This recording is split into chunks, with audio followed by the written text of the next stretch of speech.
Just an update on three guys, Ty, Jani, and Mason. All game time decisions. I think this time of year, I think everyone's dealing with that. So good they all went for a skate here this morning, and then we'll reconvene this afternoon and make some calls. After getting 2 games on the road, does it always feel a little bit more, I guess, advantageous, like you said, game 5 and 7 to have at home? Does it have a different feel to it when you do come back after 2 games? Yeah, I think I've said this before. I think the deeper a series goes, the more home ice starts to matter, and I think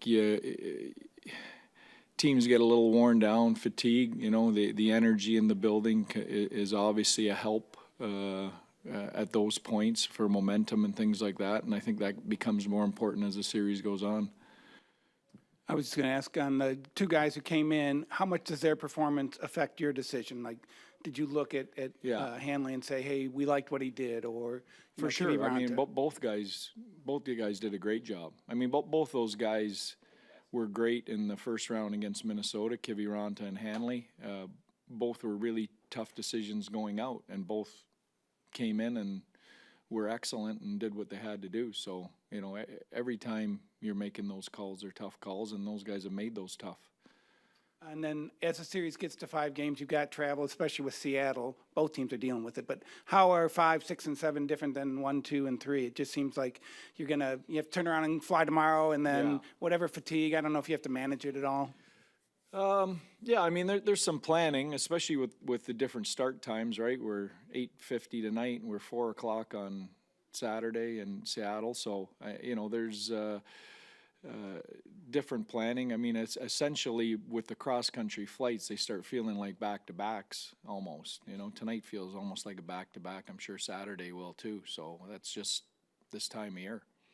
Curious, with a player like Miro who plays as much in as many situations, how do you kind of gauge the eye test versus analytics, and how he grades out, and just different things like that?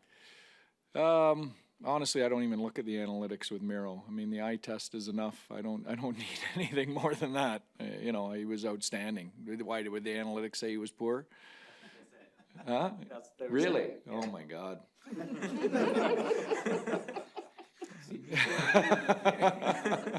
Controlled the whole game. Anyway. Top line, did you like the chemistry of them playing together? Yeah. They come back together. They always do, and I think Jason Robertson had his most promising game probably of the playoffs, or in a while anyway, from an offensive point of view. So, and I don't think that's an accident. They have a chemistry that is real. Pete, with Max Domi, what are you seeing, especially in this series, from him that maybe took a little time when he first got here to show up, and how beneficial has he been, especially when I know you wanted to increase the 5-on-5 scoring, especially? Yeah.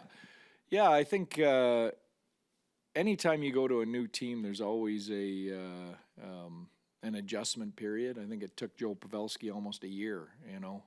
So those guys that come in at the trade deadline are tough. I think Dadonov had a little bit of an advantage because I've coached him before, and he knew the system and kind of the importance of some of the things that we want to do. Max I'd never coached before and hadn't played in our system, so I'm not surprised it took a little longer, but he's been essential for the success we've had. He's gotten more comfortable. As he's gotten more comfortable, you see more of his game come out with his speed and carrying the puck and making plays. So it's a great sign. We've needed him this round, and he's been fantastic, maybe our best player.